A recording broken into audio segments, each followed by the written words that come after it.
तमाम देखने और सुनने वालों को इन्फॉर्मेशन फैक्ट्री की जानिब से अस्सलाम वालेकुम। क्या आप जानते हैं दुनिया में एक ऐसा मज़हब भी है जो शैतान को फॉलो करता है? और जानिए समंदर के एक ऐसे हिस्से के बारे में जो बरमूदा ट्रायंगल की तरह हर चीज़ अपने अंदर गायब कर लेता है। डेविल, शैतान या फिर इब्लीस को दुनिया के सभी मज़हबों में बुरा समझा जाता है और इसको एक विलन के तौर पर दिखाया जाता है। लेकिन अभी कुछ साल पहले हमारी दुनिया में एक नया मज़हब शुरू हो चुका है। अमेरिका में इस मज़हब की बुनियाद लुसियन गिब्स और मेलिकॉन जेरी नामी दो लोगों ने रखी। इस मज़हब को मानने वाले लोग शैतान को आइडियलाइज करते हैं और एक हीरो और गॉड का दर्जा देते हैं।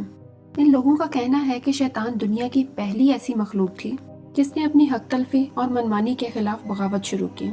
इस मज़हब को द सैटेनिक टेम्पल के नाम से जाना जाता है और अब तो दुनिया के अलग अलग हिस्सों में इस मज़हब के कई मंदिर भी तामीर किए जा चुके हैं और इसके मानने वालों की तादाद भी अच्छी खासी हो चुकी है।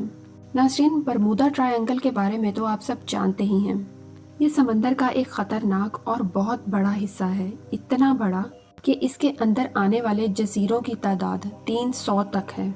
यहाँ पर कई बहरी और हवाई जहाज़ गायब हो चुके हैं जिनका आज तक कभी कोई पता नहीं चल सका। समंदर का ऐसा ही एक और हिस्सा डेविल सी के नाम से जाना जाता है जो जापान की हदूद में है। चंगेज़ खान के पोते ने जब इसी समंदरी रास्ते से जापान पर हमला करने की कोशिश की तो ये डेविल सी उसकी पूरी की पूरी फौज को निकल गया। इसकी फौज की तादाद तकरीबन 40,000 पर मुश्तमिल थी। बाद में रिसर्च टीमों को इन फौजी जहाज़ों के मलबे तो मिल गए थे जिनमें मंगोल जापान पर हमला करने वाले थे। 1940 से 1950 तक मछलियां पकड़ने वाले कई जहाज और तकरीबन 5 फौजी जहाज भी इसी जगह गायब हुए। इस सब के बाद जापान ने इस जगह एक और जहाज भेजा ताकि रिसर्च की जा सके, लेकिन हैरत की बात यह है कि वो भी यहाँ जाकर गायब हो गया।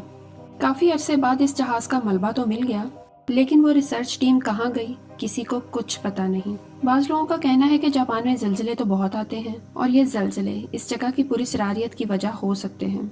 आपका इस बारे में क्या कहना है? कमेंट्स में ज़रूर बताइएगा।